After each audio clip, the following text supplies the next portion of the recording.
Good evening everyone. तो दूसरा part हमारा आ जाता है स्तूपा, जो मॉडर्न आर्ट में पहले हमने पिलर पढ़ा था। अब दूसरा हम बात करेंगे स्तूपास के बारे में। कुछ इंपॉर्टेंट स्तूपा साइट्स जो थी उस टाइम, अलाकप्पा थी, रामाग्रामा थी, वैशाली थी, कपिलावस्तु थी, पिपलीवाना थी, राजगीर, पावा और वैशाली।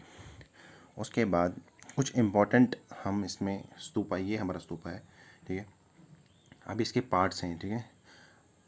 अब इस अशोका ने कंस्ट्रक्ट किया था फेमस ग्रेट स्तूपा, कहाँ पे, सांची में, ठीक। स्ट्रक्चर ऑफ सांची स्तूपा आपको हम दिखा रहे हैं। ये देख लीजिए आप, इसके ऊपर, ये सबसे ऊपर इसके, इसको हम छत्रा बोलते हैं, इसको फिर यष्टि, हर्मिका, अंडा, वेदिका, तोराना, ठीक। फिर ये हो गया प्रदक्षिणा पथ, जिसके आसपास वो चलते थे।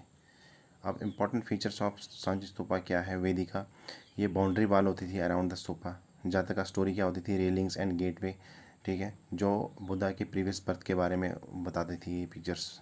जातका story describe the previous birth of Buddha. और ये स्टोरी क्या टीच करती थी, मॉरलिटी, विजडम और एथिकल वैल्यूज़। फिर यक्षनी स्कल्पचर्स जो थे, वो beautiful Yakshini sculpture can also be seen, वो कहाँ पे, तोरानाज में हमें मिलता था। तोराना जो ये डेकोरेशन वाल होती थी। अभी हमें इसके पार्ट्स, जो अंडा है वो डोम शेप स्ट्रक्चर है, ठीक, कंटेनिंग रेलिक्स। हर्मिका हो गया small square railings above the dome. Yashti क्या होता है, central pillar symbolising spiritual connection. Chhatra जो अम्ब्रेला लाइक स्ट्रक्चर होता है, टॉप पे होता था। और vedika, boundary railing around the stupa. Torana मैंने अभी आपको बताया, डेकोरेटिव गेटवे। और प्रदक्षिणा पथ, प्रदक्षिणा पथ क्या होता है, चार तरफ से इसके जो हम घूमते हैं ना, तो बुद्धा की लाइफ के बारे में सारा कुछ पता चलता है, ठीक। उसके बाद हाँ, तो इसकी ये त्रिरत्ना भी थे, जो टॉप पे है ना, इसको हम, ये टॉप पे इसको हम बोलते हैं बुद्धा, धामा और संगा।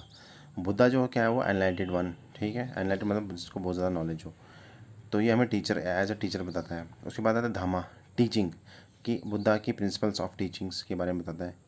फिर उसके बाद आता है संगा, मतलब कम्युनिटी, जो उसके फॉलोअर्स थे।